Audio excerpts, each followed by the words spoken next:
Всем привет! Сегодня мы приготовим очень вкусный болгарский насыпной пирог с яблоками и корицей. Пирог получается очень влажный, ароматный, а тонкая хрустящая запеченная корочка никого не оставит равнодушным.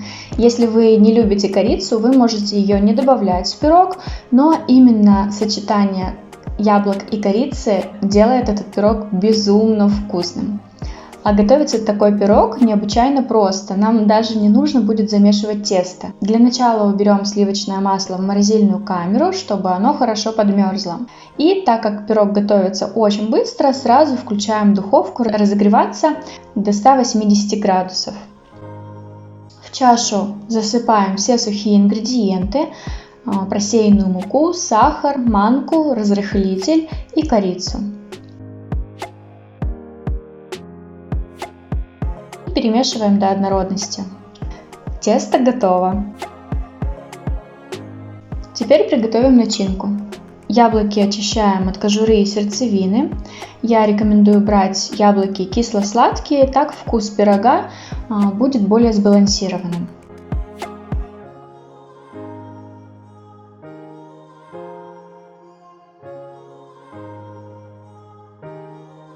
Очищенные яблоки натираем на крупной терке. Я натираю на мясорубке насадкой терка, потому что так быстрее. По желанию яблоки можно сбрызнуть лимонным соком, чтобы они не темнели. И далее подготавливаем форму для выпечки.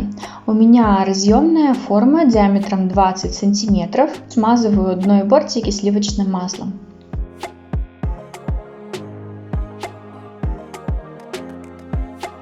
Сухую смесь делим на 4 части, таких слоев у нас будет 4. Яблоки делим на 3 части, соответственно у нас будет 3 яблочных слоя. И по очереди выкладываем слои в форму, начиная с сухой смеси. Разравниваем слой, затем выкладываем часть яблок, тоже разравниваем и так далее. Последним слоем у нас должен быть слой из сухой смеси. Затем достаем сливочное масло из морозилки и натираем его на крупной терке. Выкладываем все масло на поверхность пирога, равномерно распределяем и отправляем пирог в разогретую духовку до готовности, до золотистого цвета. Именно этот пирог в металлической форме выпекался у меня 60 минут.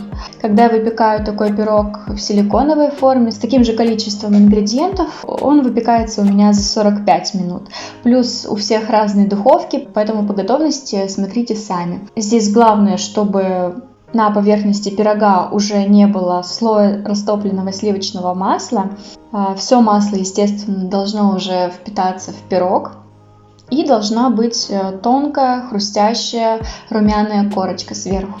Когда пирог готов, достаем его из духовки и даем остыть прямо в форме.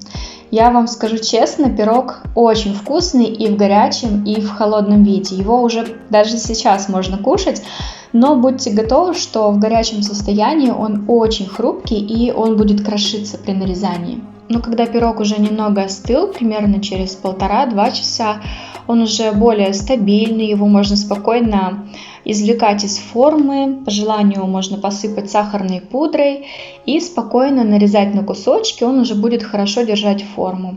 И вы себе просто не представляете, какой аромат стоит яблок и корицы. Если вы любите яблоки, корицу и их сочетание, я вам рекомендую приготовить пирог по этому рецепту, вы точно останетесь довольны. Я желаю всем приятного аппетита. Пока-пока!